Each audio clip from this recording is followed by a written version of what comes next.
I'm going to ring the bell. Second to verify that. Okay, we're going to wait for the verification and then I'm going to ring the bell.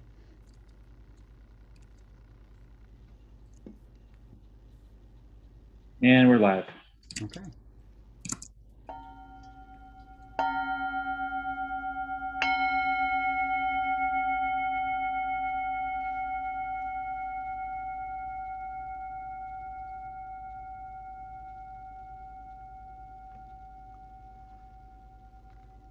Good evening and welcome to the October meeting of the Oregon Country Fair's Board of Directors. My name is Sam Rutledge. I've been asked to lead us all on this adventure tonight and facilitate tonight's meeting, and I'm very excited to be in this chair and doing this with y'all. A couple of housekeeping things before we get started. First of all, for folks who are not members of the Board of Directors or staff or officers of the board, I'd ask that you please turn your cameras off during the meeting. To the extent that you are speaking during time for member input, you can turn your camera and microphone on. Other than that time, please leave your camera and microphone off. I also ask that folks refrain from using Zoom's chat feature for anything other than raising hands. It's disruptive to the meeting and kind of not often super polite. And also it makes it a lot easier for me to keep stack if we're using the chat box only for raising hands. So both of those things are true. My facilitation style is a lot like our Vice President Lily's, which is to say that I will sometimes allow someone who hasn't yet had a chance to speak an opportunity to move up in the stack over somebody who has had a chance to speak. And so if it looks like I've skipped over your name, often that's what's going on. And other than that, I think we're ready to go. The first thing on the agenda in front of me right now is announcements. And I see a couple that are written on my agenda, but I'm going to open it up to the floor first. Are there any announcements?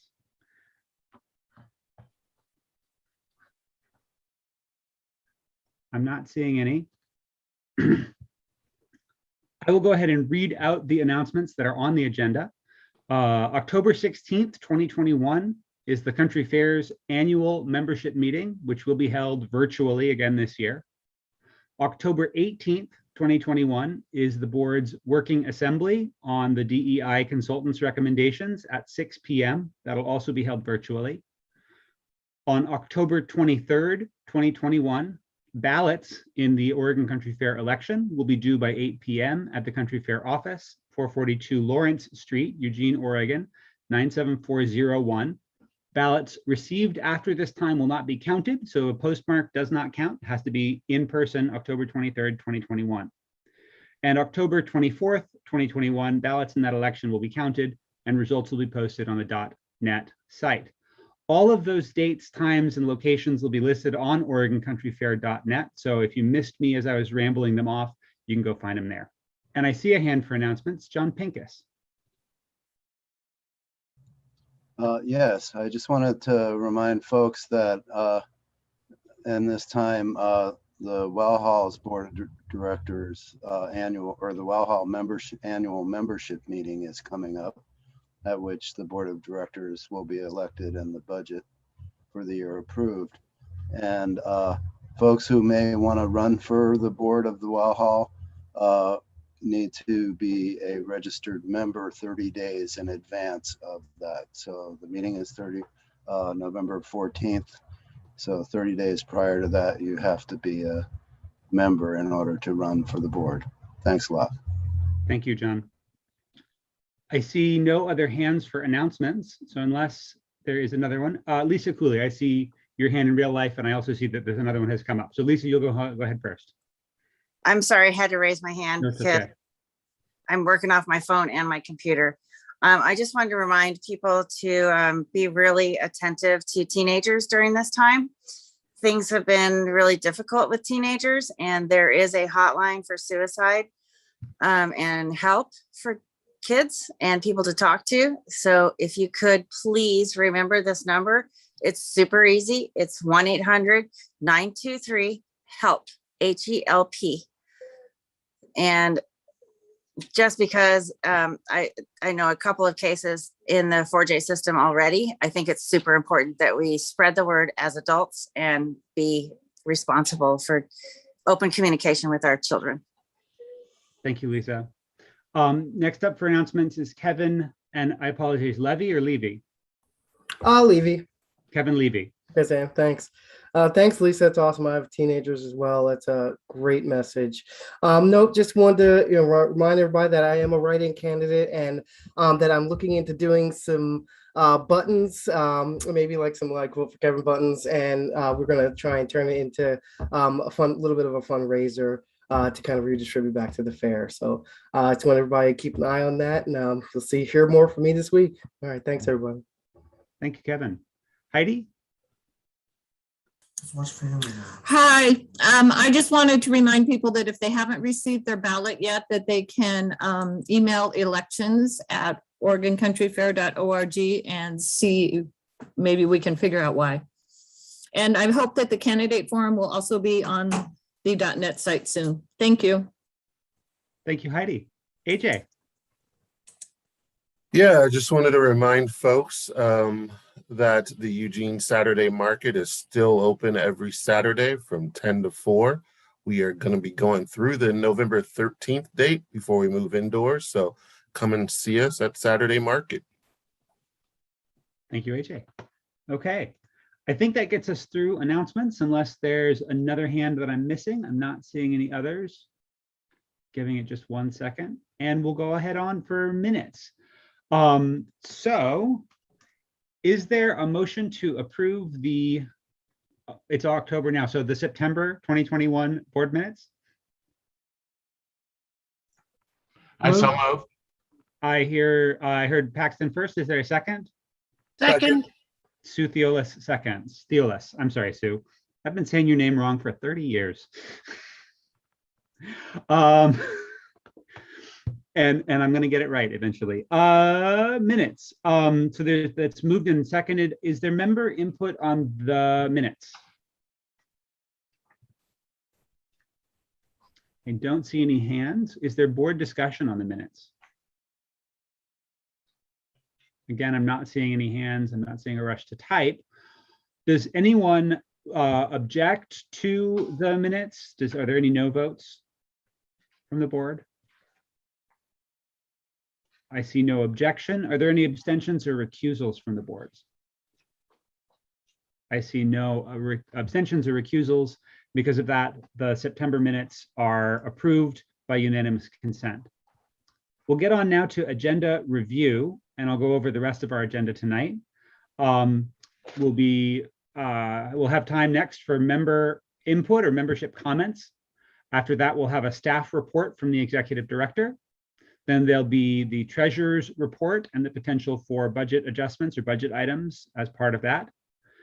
Next, there'll be committee reports, work group reports. We definitely will hear from the Fixed Assets Committee, but we may hear from others as well. Then there'll be time for old business, and then there'll be time, and then there's new business, bylaws committee, bylaw amendments, form board working group to consider board giving program revisions, OCF 2022 vaccine requirements or vaccination requirement, and then leadership, organization, communications flow chart. And then we'll have a meeting evaluation, last round for Good of the Peach. The next board meeting will be November 1st, 2021 at 7 p.m. and we'll close with the president's piece. Now would be the time if anything on that agenda needs to be tabled, or if we're going to ask to move anything from new business to old business so it can be discussed tonight. Colleen. Thank you, Sam. I actually have two items. One, I believe we are to table the leadership organization communication flow chart for another month. And the other is a housekeeping to add a motion. And it is to add a motion to remove Wally Baumgars from KeyBank credit card account and add Kirsten Bolton. And I'd like to move at this time that motion be moved from new to old business. Okay, is there a second to moving that motion from new to old? I see AJ, I see your hand. Can you get on so that it's on the recording? Second. Thank you, AJ. All right, so that's moved and seconded. Is there membership input on the question of whether or not to move that motion from new to old business? Seeing none, is there board discussion on the question of whether or not to move that motion from new to old business? I see none. Oh, Palmer. You're muted, Palmer. Absolutely should. The sooner the better for accurate record keeping and such things. Okay, any other discussion on just the question to move from new to old? I'm seeing none. Are there any objections to moving this from new to old business? Does anyone object to that? I don't see any hands in the chat, and I'm not seeing anybody waving their hands on the Zoom. Are there any abstentions or recusals from that question? Okay, by unanimous consent, that motion to remove, and Colleen, can you restate it just for my record keeping here? For the motion again, okay, the motion is going to be to remove Wally Bumgars from KeyBank credit card account and add Kirsten Bolton. Got it. So that'll be moved from new business to old business for tonight. Are there other revisions to tonight's agenda that we need to address before we move on to membership input? I don't see any hands. I'm not seeing anyone raising their hands on the Zoom screen. I think we're ready to move on. Now is the time in tonight's agenda for membership comments on general topics or topics of the general interest. You can also use this time to comment on items that are on tonight's agenda. There will be time additionally for members to comment on tonight's agenda items as they come up. We do ask that members limit their comments to one time during a meeting, or if you need to speak to two items, to 2 times, but that you limit your total speaking time to about 1.5 minutes or 90 seconds during the course of the meeting. And while I was saying that, I was waiting for any members who want to give input at this time to put their hands in the chat box, but I'm not seeing anybody, or not a huge rush. I'm going to give just one more moment for members who'd like to weigh in at this time. Heather Kent. I just wanted to clarify, were you saying that people get a total of 90 seconds altogether in the entire meeting? In each individual, we ask that you limit your comments to 1.5 minutes, yes.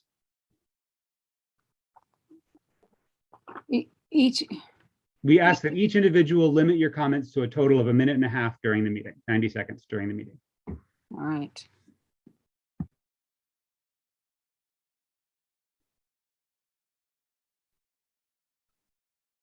Is there other member input? Okay. Hearing none, that brings us on to staff reports and our executive director's report. So I'll turn the floor over to our executive director, Kirsten Bolton. Thank you, Sam. Good evening, everybody. So to kick this off, officially announced in the board meeting that we received the Shutter Venue Operators Grant on September 16th in the amount of $1.279 million. I know we all know that, but now it's going to be in the official record of the board meeting.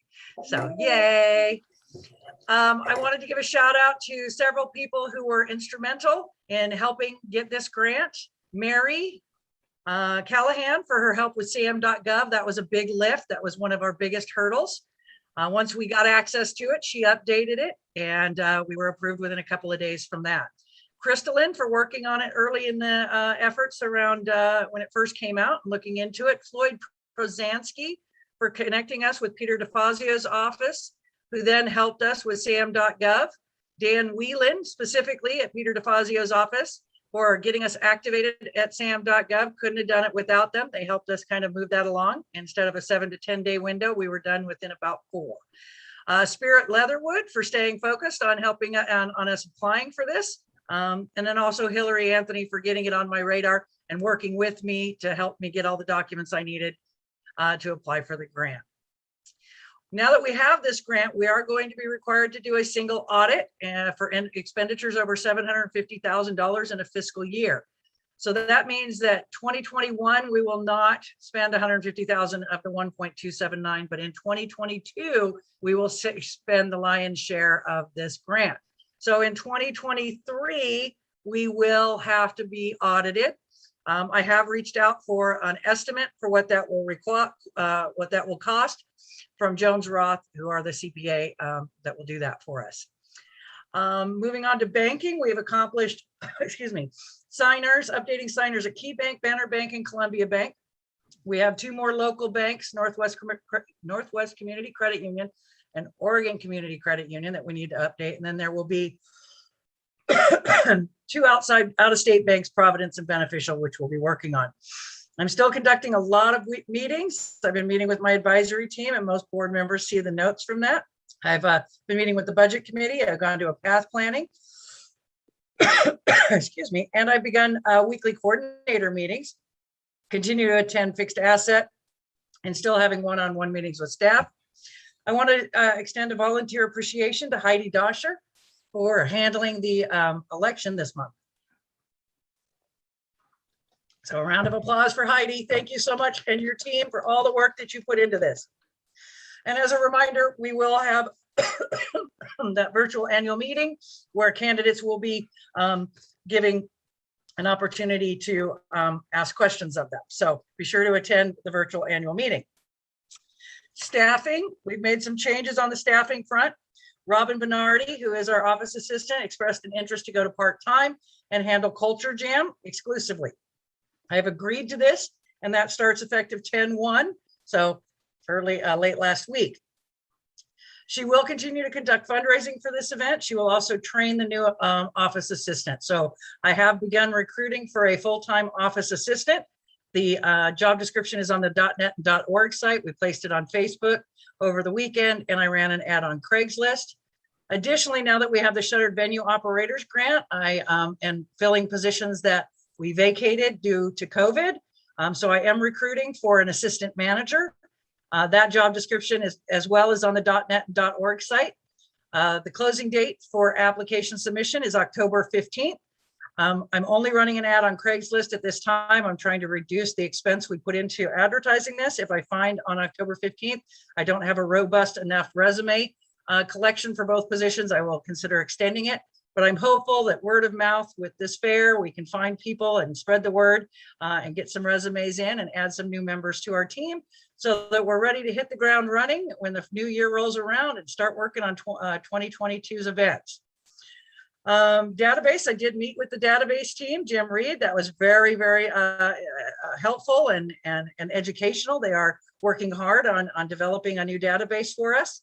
There may come a time where I need to ask for some funding, not at this juncture, but they're working very hard. And it's our goal to hopefully have something to roll out for the 2022 event. The 2022 budget process for staff has begun.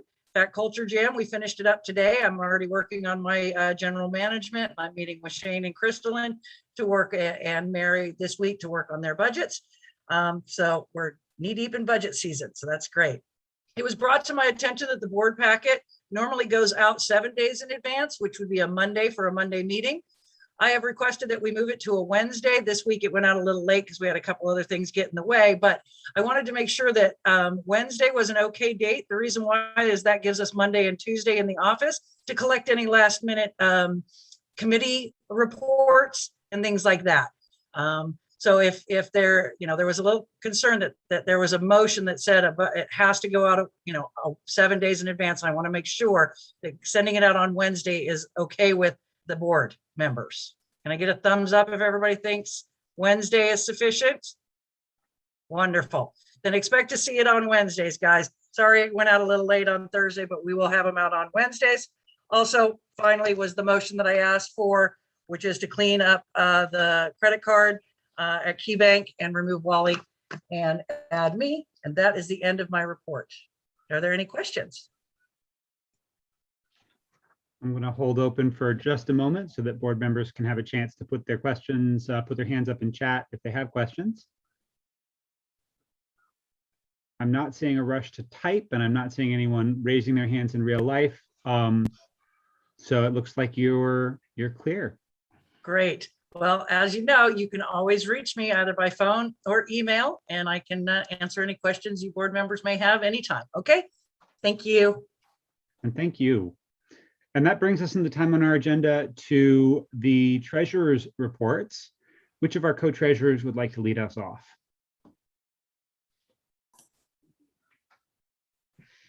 Hillary, do you want to start? Sure. I have notes and I hope Linda will back me up on things that I forget. I thought mostly just to talk about what we're doing for the budget process this year. The budget committee sent out to coordinators an update of the approach that we're taking. And basically we're starting with the 2020 budget that we already created. So if you're a crew that operationally doesn't have anything different other than we know there will be, some challenges because of starting up after not doing a fair for a couple of years. But if you're not one of the crews that's heavily impacted by rebuilding and repair or safety improvements, if you can hold tight with that budget, that would be super helpful. And even if you, say can forego some of the day passes, like some of the entertainment crews that use a lot of day passes, you don't have to reply if you don't expect to change, but if you can reduce somewhat, or if you have a capital project that was approved that isn't going to be necessarily mission critical and you can put it off for a year, if you can let us know if there's some things that you can postpone, that would be super helpful. Because what we'll try to do is focus on crews that either we identify or that self-identify as being most heavily impacted by trying to come back. Like obviously some of the main camp crews like site crew and construction will be heavily impacted, and therefore kitchen will be heavily impacted. And there's a few others that we've identified that we know of some operational things that will affect them. So because of the Shuttered Venue Operators Grant, and because we're at this point planning for a full-size event with, we typically budget on admission of about 45,000. So the combination of the Shuttered Venue Operators Grant and budgeting on a full-size event, it doesn't appear that financially we'll be in hardship. In fact, we could even end it with our, the start to rebuild our rainy day fund and having all of our startup funds intact.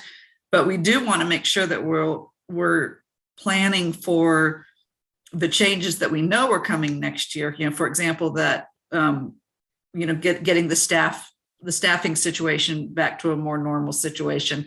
We need to be planning our revenue in order to keep this new assistant manager and the new AA employed. So we went for 2 years without our regular income, and we didn't have our regular expenses, but we dipped into our reserves quite substantially.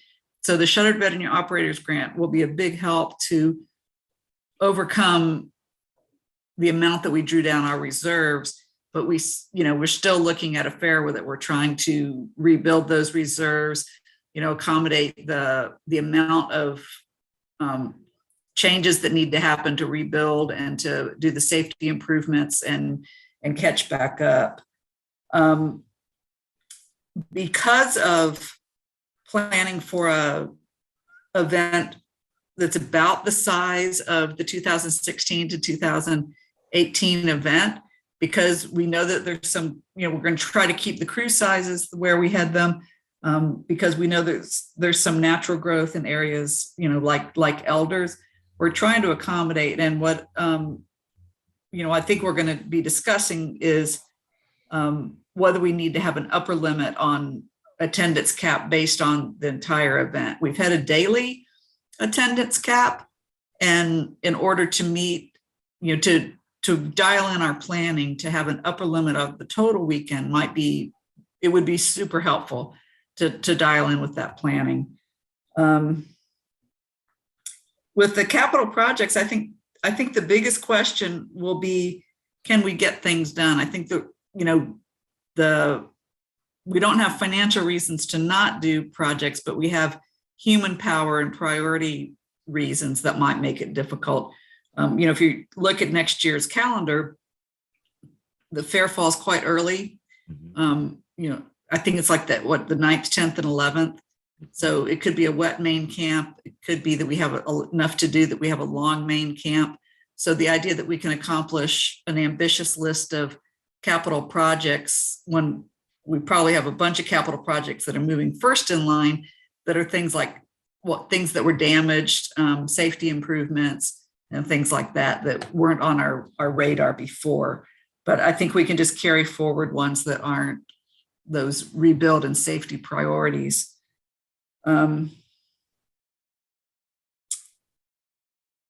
So I think that's the main things I wanted to say. Well, yeah, so the gist of it is that we'll be starting with the 2020, and we'll come back with more detailed nuances to, how the budget's falling together and, different recommendations to, to meet the capacity parameters. Linda? Okay, I didn't know if you wanted to address questions first, or shall I go? I think it's probably best if we collect up all the questions for both of you and then Okay. do them all together. Okay, so a couple of things. Thank you, Hillary. So the budget committee is in full swing, of course, and we are looking at bigger, broader questions, a lot of the stuff Hillary talked about. We also are meeting, the financial planning committee is meeting Wednesday, in a couple days, on Wednesday. So we will be recording that meeting. So if you're interested in watching that, we will have that available after that meeting. And we will be looking at revenue projections based and trying to come up with a budget that is in the black for 2022. So we're trying to do a better job this year of having a realistic budget based on data, as opposed to kind of subjective thoughts and well, this is how we used to do it, or how we've always done it. So there's those things. And then the last thing that I wanted to say is the budget committee is recruiting. So if you are interested in joining the budget committee, if you have financial expertise in your background, reporting, data analysis, there's lots of really great skills that are out there in our FAIR family, and you don't need to live in Eugene. We are meeting virtually. Someday we would like to meet in person again, but who knows when that's going to be. So there's the recruitment information is posted on the .NET site. So please take a look at that if you're interested. Okay, going to questions for our treasurers, and first up we have Peaches. Hi, thanks you guys for all your work. It's a lot of moving parts. So I just remember that in the 2020 budget that we passed, for sure the capital projects budget was, way scaled back from 2019. And I was just wondering, if there's what the talk or thought is about, is that if we're using 2020 as sort of the baseline, is there a thought about like increasing the capital budgets project for 2022 from what it was in 2020, given that there's going to be a lot of repair, a lot of all this kind of stuff? I know that's a general question, but. So far we've been dealing with a lot of logistics and deadlines, and I've distributed to the budget committee and to the financial planning committee, basically the 2020 budget, which includes all those capital projects and the long-term capital projects, and penciled in placeholder numbers for, some of the anticipated capital projects, which are due by October 31st, please. That's an earlier date. We really need to, we might consider some again later, but we'd really like to get a handle on what people are anticipating now. So I'm hoping that some of those original capital, it actually was a fairly heavy capital project year. We had a lot of money in the bank and a lot of demand. So it was over $100,000 in capital projects that was in the 2020 budget. And I'm hoping we can postpone some of those, but we need to be able to talk about it and check in with coordinators about which ones are easier to postpone. And Linda, is your hand up because you wanted to weigh in on this question as well? I actually just wanted to, I've also let folks know that the annual budget board meeting is January 31st this year. So put that on your calendars if you're interested in attending. Thank you. Going on to Lisa Cooley. Sorry, I should have unmuted quicker. This is a really specific question and it's probably silly. But if you look at line 4620, your interest revenue, I'm just curious why we're not making more interest in the bank accounts. And are we looking at how we can move money into places where we make a ton of interest, like 0.055 or 0.065 with interest? Just a general, just a question. Interest rates are incredibly low. Our bank balances are lower than what they've been before. The highest rates would be on our CDs, and even those are very, very low. And the CDs don't always post monthly. Sometimes the CDs post their interest quarterly or at the end of the maturity. So yeah, interest is very low. And I know it's making me worried. It's making me worried with my own personal savings account. So I get, but so I was just curious. Thank you. Okay. Is there anything else that we need to cover under the treasurer's reports and or budget items part of the agenda? Seeing nothing. No one's rushing to keep me from moving on. I'm going to move us on to committees, work groups, and other committee and work group reports. The fixed assets committee is on the agenda, so you get to go first. All right. Happy evening, everyone.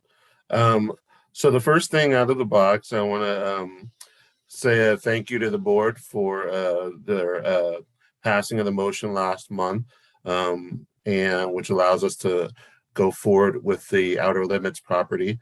Kirsten and staff are working on cleaning up the equipment out there so we can get it ready for sale. And Kirsten's going to be leading that and doing the research to get the best price for that equipment. And so we anticipate that there's going to be some money coming from that. So that's exciting, considering all the projects that we have going forward. So with that said, also it allowed us to start the process of figuring out alternative uses of the Outer Limits property. And so there's many ideas out there. We're already using it for parking, and we anticipate that we would be able to bring in even more revenue from parking eventually. Right now, we're bringing in about 35, a little less than 35, it looks like $1,000 for parking. And we're hoping to move that up. Let's see. We are looking at other events. We're looking at a compost facility. Where the residents there, I'll talk about that a little bit later. But we talked about the meeting space there, and we also talked about storage and a temporary campground. I also want to say in talking about some of the solar opportunities there, the committee went ahead and agreed to have Cynthia Peaches be the convener of the solar committee subcommittee. And so we're going to be working closely with the solar committee that she's already working with, not the convener. She's going to be the liaison to us from the solar committee. Sorry about that. And so I think that's a great partnership. The fixed assets committee is trying to work with all the different committees, but this is one that is really on our radar right now. So that's exciting to have Peaches on board for that. Let's see. So in talking about the residencies, one is Doug's Green, and the other one is the property out at Outer Limits. As far as Doug's Green, one of the things that we got some estimates back, and it needs some upgrading. And so we spoke with Kirsten, we spoke with the site staff, with Shane, and they're already doing some upkeep on it, but it needs some repairs. And so we have submitted some information to the budget committee with those repairs in hopes that we can see what kind of repairs we can do this year for that property. That's our highest priority residence right now. So we informed them of that. And so that is on our radar as well. And we're hoping to hear back from the budget committee fairly soon with what we can do with that screen. We also had a high priority, but it's not as high as the Doug's Green property, but the house over at the Outer Limits. We are still deciding what can happen to that. It's in pretty bad condition. And so that is another priority of ours, but it might need to wait for a little while we work on the other Doug's Green and other capital projects. The storage subcommittee for the fixed assets committee had our first meeting. We've got there's a lot of information. We did some research, a lot of gathering of information and ideas. One of the things that came out of that meeting is we're going to have a meeting with Tom Lanfear to talk about areas that are possible for building a storage facility. And that meeting is going to be scheduled soon, and it will be the subcommittee on storage doing that meeting with him and with Shane. Let's see. We also are researching and gathering maps so we can look at that a little bit better. And let's see. All right. And then lastly, I would like Sandra to talk about this a little bit, if she will, about the temporary campground at Outer Limits. Well, we're continuing to refine the spreadsheet that we have been putting together on what it would take to do a temporary campground and on that site. And then we'll be talking to stakeholders, and it'll take some time to put a full proposal together for the board to consider. But we should have more information on that by next month. And then we'll start doing the stakeholder meetings. So that's in process as well. Okay. Does that conclude Joe's report? Yeah. Perfect. Moving on to our next committee report, Lisa P. with bylaws. Hi, everyone. Oh, wow, that is so psychedelic.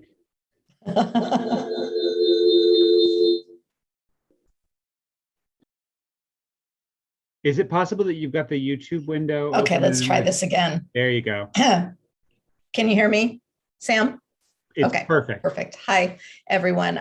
So the bylaws committee met on Tuesday, September 21st, and we reviewed some recommendations that had already been made and put on the board agenda back in August of 2020 that somehow fell through the cracks somehow. But at any rate, we went ahead and brought those back and reviewed them and just made sure that we had all our T's crossed and I's dotted and all of that stuff. And so that document has been sent to the board and added to the agenda as a new business item. We will also be posting it on the .NET site. But essentially there were some language changes that needed to be made to be in compliance with the Oregon revised statutes.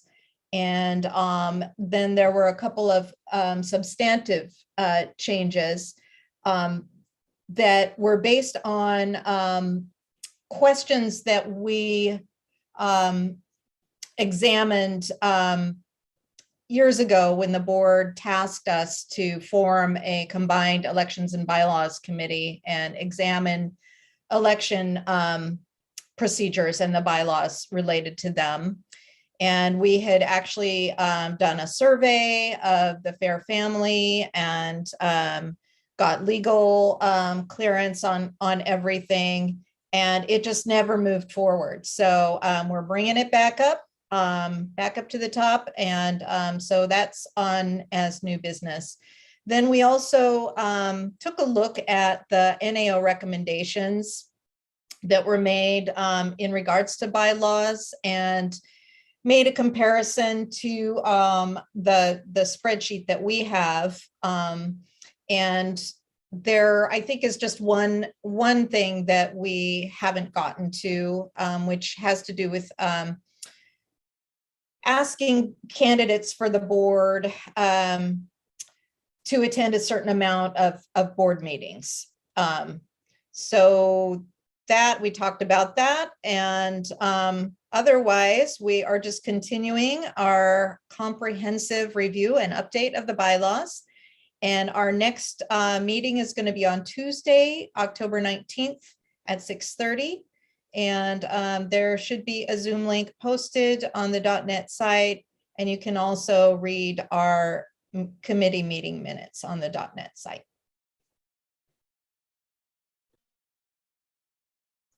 Thank you, Lisa. It sounds like you're wrapped up. Yes?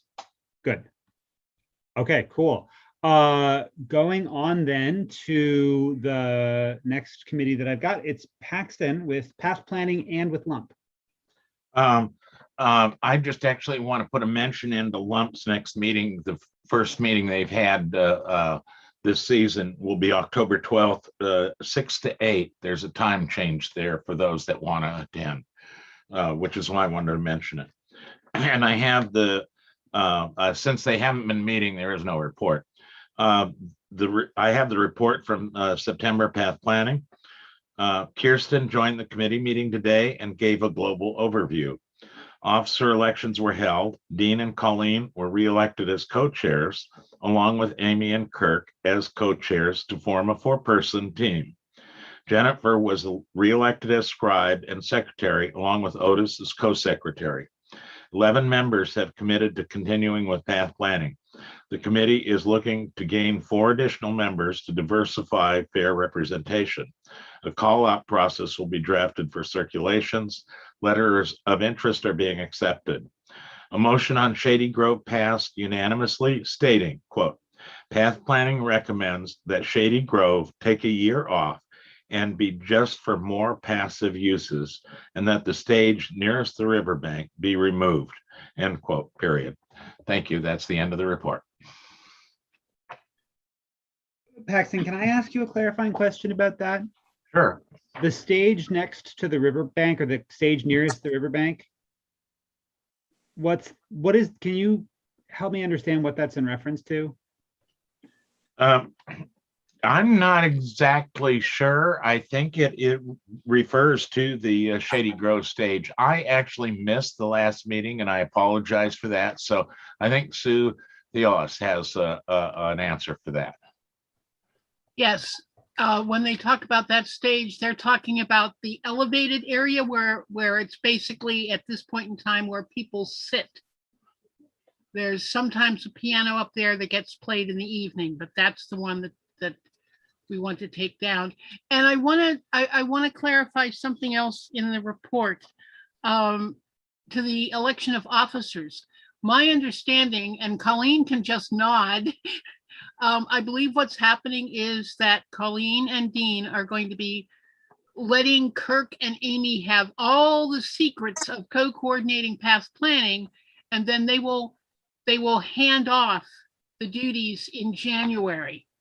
So that Dean and Colleen can take a much needed and appreciated step back. That's it. Thank you. That's helpful. And I'm sure that the passing of the secret rings and handshakes will be much appreciated. Okay, next up on the hit parade, Spirit with the elders report. Yeah, the elders committee meeting was great as always, and I just continue to be impressed as the elders applications come in. You know, they take the job really seriously, the folks who are confirming these, and you know, it's not an easy job. It's not just check off, okay, you're an elder. You know, they really do confirm your involvement in the fair and make sure that you're eligible. So it reminds me to remind you all, you know, to keep track of that information and those folks who can confirm you as you move along. So when you're ready to apply, you know, we don't have to go searching through, the folks who are doing that don't need to go searching, you know, deep through the weeds to confirm you. And also, you know, they continue to make transitions, like you know, can't get elder wristbands unless you've got somebody who's willing to do that work. And it's a big job. So I think they found somebody, and that'll come to the board next month, I believe. And the big discussion I found at this meeting was the elder age eligibility continues to be discussed. It's not the first time that it's been discussed to extend the age for eligibility. And so it's continuing to happen now, and talking about doing it in steps. So first step would be to age 57. And there was a lot of discussion, the pros and cons around that. And so the committee, of course, not quite yet ready to make any kind of recommendation, but that conversation will continue to go on. And I encourage you to attend the next elders committee if that matters to you. And that will be on October 28th at 7 p.m. And again, thank you to the elders for always having a great meeting. And Kirsten attended for the first time since she's been part of our family, and hopefully we see her again in the future. Okey-doke. It sounds like you're wrapped up there. Yes? Yes, yes, thank you. Oh, no. Just last thing I want to do is step on anybody's toes. All right. So I believe last up for our committee reports is John Silvermoon with a report from our diversity committee.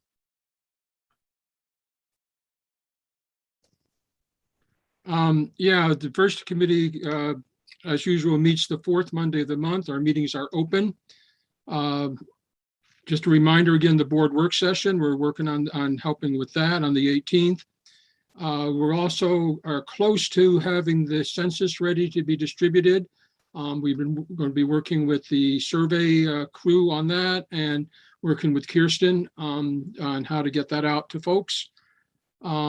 We are discussing ideas of how to move forward with the $5,000 that was still budgeted this year for education. And we'll be discussing that at our next meeting if anybody has any ideas or pressing needs. We will soon be making available the virtual fair recordings on diversity, so look forward to that. And finally, we did discuss, well, we have been working with the consultants to get their final deliverables, and we hope to be able to start sharing some of the survey data once we work through that with them.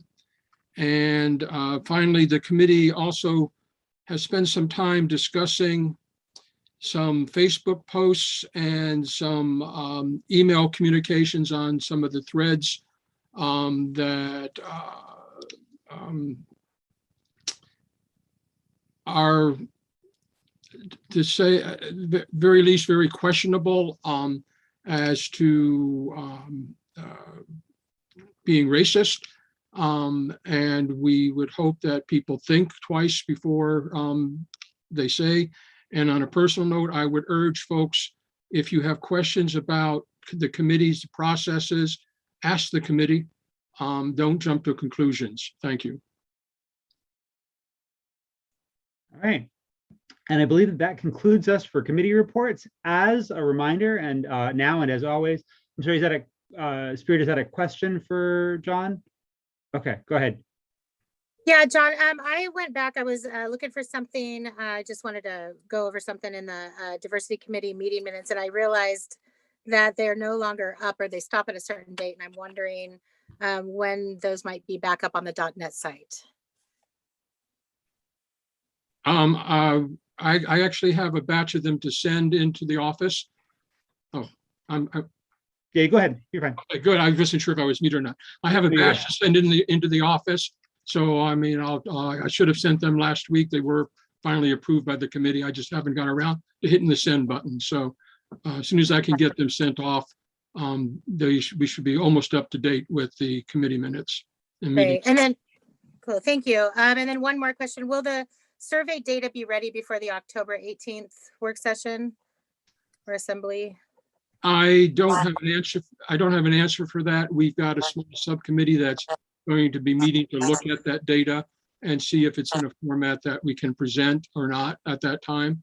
I don't know. Okay, great. Thank you. Okay. Going back to reminder to this week or this month, and as always, please email fuller committee reports to Kimmo around the Pacific at msn.com so that the complete text of your committee report can be included in our minutes and go out to our fair family. That brings us to old business, and I believe the only item of old business we have is removing Wally from the KeyBank credit card account and adding Kirsten Bolton to that account. We'll start with member input on that motion after we allow the maker of the motion, Colleen, to have a first word on it. Oh, well, do you need the motion read again, Sam, or just you want my comments? I think we read it at the top, but Okay. let's for That's fine. form's sake, let's do it again right now. Okay, I move to remove Wally Baumgars from KeyBank credit card account and add Kirsten Bolton. And my comment is this is needs to be done, obviously, and I appreciate if we could take care of it now. Okay. Second. I heard a voice pop up. Is there somebody who wants to? That was me. Peaches, go ahead. Second.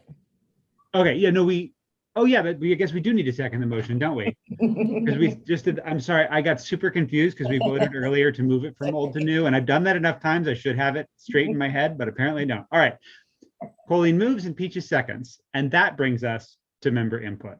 Are there members who'd like to weigh in on this motion? I'm gonna go once, twice, 3 times, and move on to board discussion. Are there any members of the board who'd like to discuss this motion? Again, going once, twice, and 3 times. Given the importance of the motion, it seems appropriate to do a full roll call vote for this motion.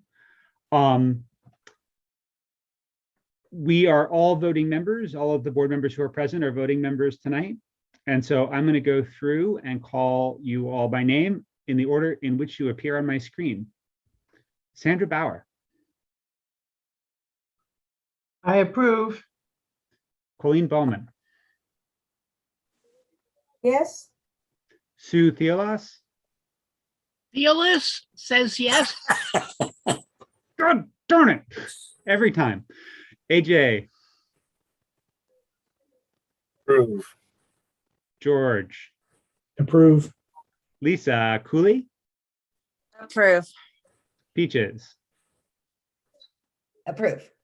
Lisa P. Oh, you're not on the board. I'm sorry. You're right. Paxton. Approve. Spirit. Yes. Palmer.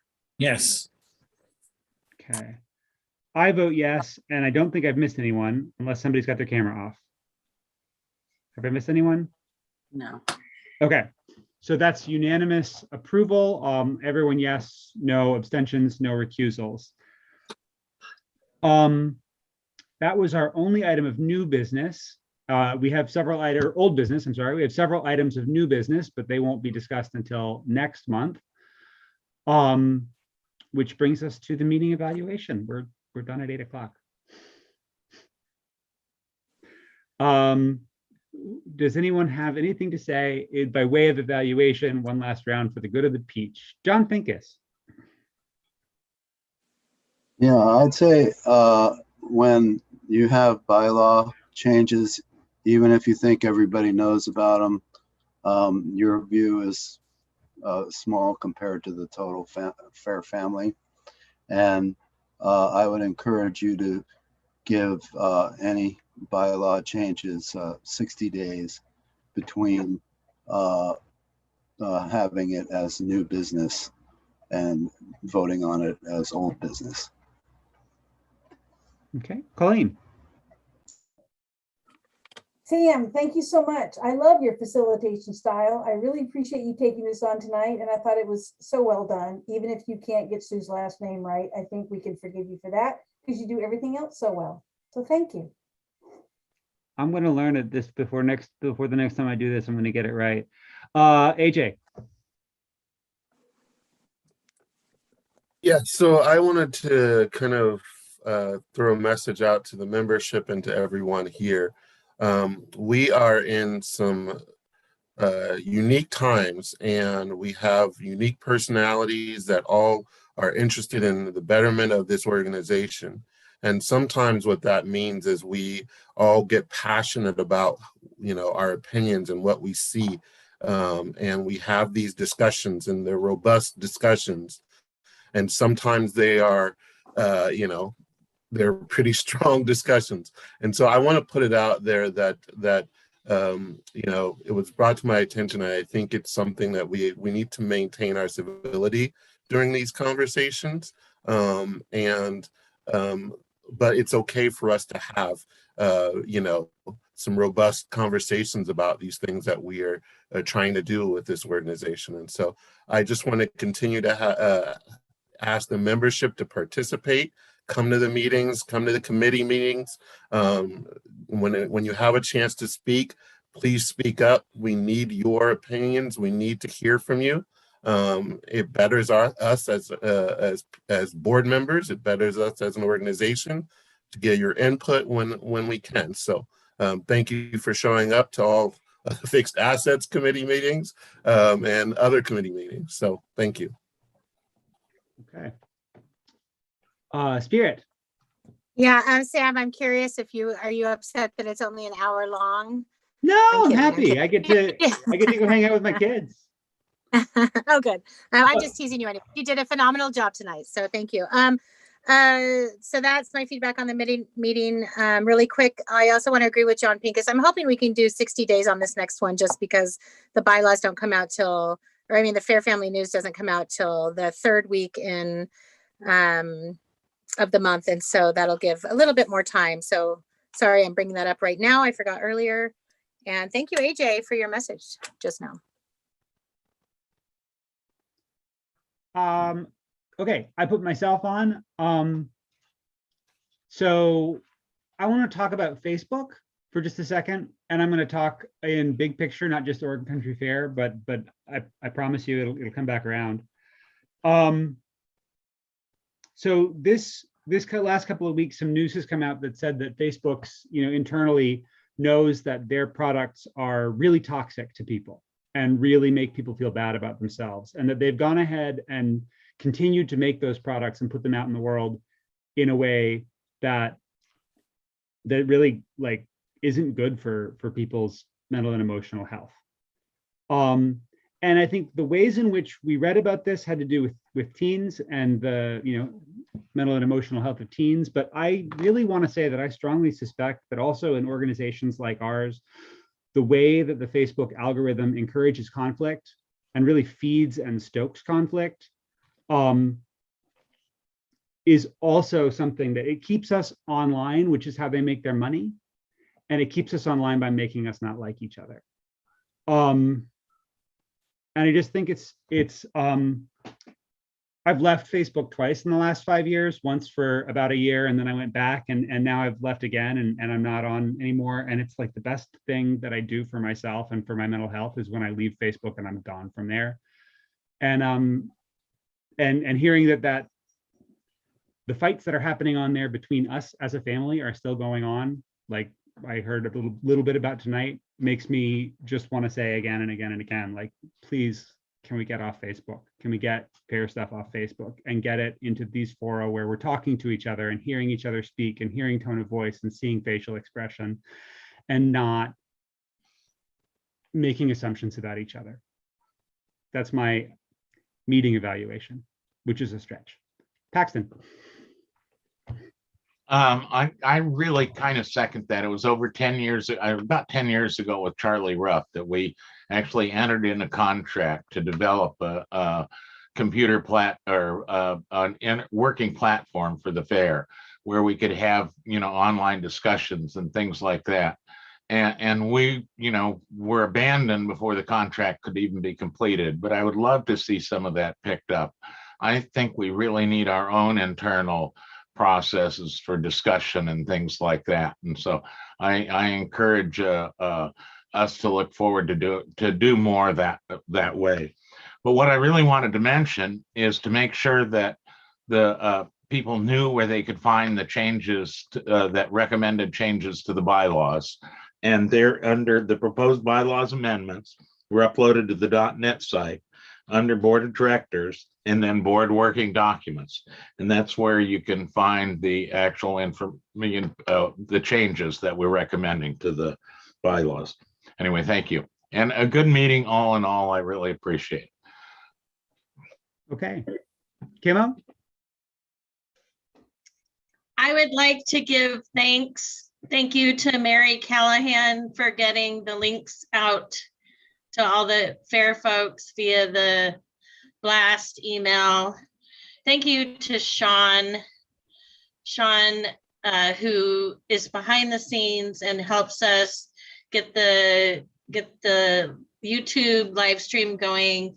He also is helpful in getting the entertainment together before the YouTube streaming with my slideshow PowerPoint that I give him, as well as the music that goes with it.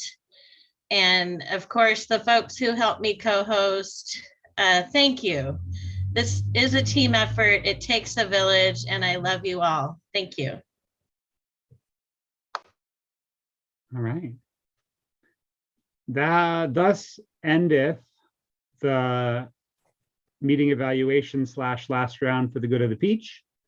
Our next board meeting is Monday, November 1st, 2021 at 7 p.m. And it's time for the president's piece. Thank you, Sam. We're all here tonight because we care about the fair and because we care about each other. I think that just what we've heard here in this evaluation really touched on that.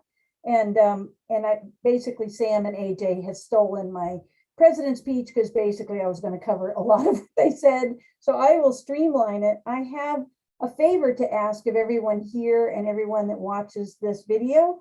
And that is, well, actually I have 3 favors to ask of you. One, I'm going to ask you to vote. Board elections are here. Your vote is important. The deadline is October 23rd at 8 p.m. to get to the fair office. Please vote, get those ballots in, mail them now, deliver them if you need to. And my second favor that I ask of each and every one of you is to vaccinate or encourage others to get vaccinated, because that is our way best. That's our best way back to having the fair in 2022. So let's keep the word going out and do what we can to get our loved ones vaccinated. And my third request is to be kind to each other. When it came to me that I wanted to ask that favor of you, I wasn't even focusing on Facebook, but just the fact that we're going through some challenging and trying times. And I'm looking at the screen filled with volunteers that do their work around their family celebrations, their full-time jobs, they're going to school and working on advanced degrees, and they find time to volunteer. And the kindness we can show to each other and the gratitude that Kimo just demonstrated, to take the time to say thank you, to really appreciate what each other's are doing, and to recognize that all of us are going through challenging times and we're going through it together. And that's how we're going to find our way back to OCF 2022. And I cannot wait for that day that I see you all on the path. So please be kind to yourselves as well, and be kind to each other. And I thank you all very much. And I can't wait to meet with you again in November. So get those ballots in and get a vaccination. Thanks again. Good night, all.